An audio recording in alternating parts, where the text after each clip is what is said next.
Deux personnes regardent le même verre d'eau. La première personne le décrit comme un verre d'eau à moitié vide. En faisant ça, elle a un narratif du manque, de la rareté. La personne d'à côté regarde le même verre d'eau, mais le décrit comme à moitié plein. Mais tout à coup, c'est une histoire d'abondance, une histoire de possibilités. Souvent, on pense que les mots qu'on utilise sont là pour décrire la réalité qui nous entoure. Moi, je suis de celles qui pensent qu'on a aussi le pouvoir de créer la réalité avec les mots qu'on choisit. Utiliser des mots, là, c'est un peu comme coller une étiquette sur les gens ou sur les situations. Une fois que l'étiquette est collée, c'est difficile de voir la situation différemment.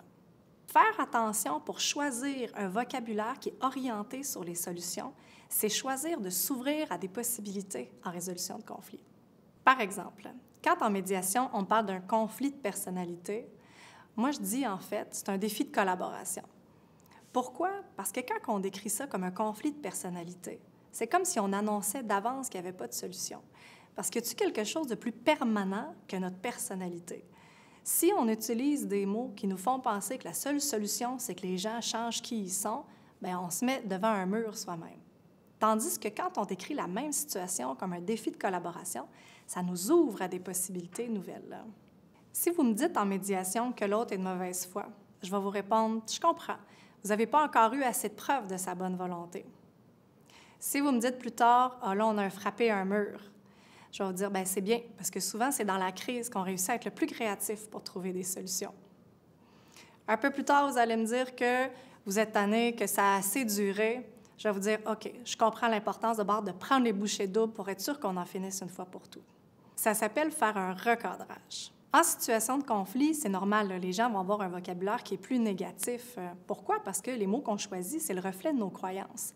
Mais on est aussi capable de générer des nouvelles attentes avec des mots plus positifs.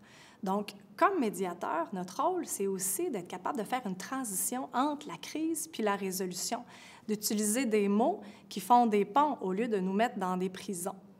Parce qu'au final, là, le sens qu'on va donner à un événement est beaucoup plus important souvent que l'événement lui-même.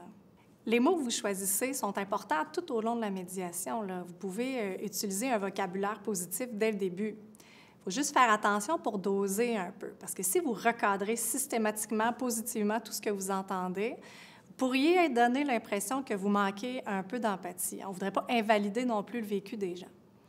Moi, la suggestion que je vous donnerais, c'est que, par exemple, dans le récit, commencez par vraiment écouter ce que les gens ont à dire, assurez-vous de l'accueillir puis de leur faire comprendre que vous avez écouté, que vous avez compris. Puis une fois que ça s'est fait, bien, ça pourrait être un bon moment pour choisir des mots peut-être un peu plus mobilisants, un peu plus positifs. Parce qu'au final, le choix des mots qu'on va faire va avoir un gros impact sur la réalité qu'on observe en médiation.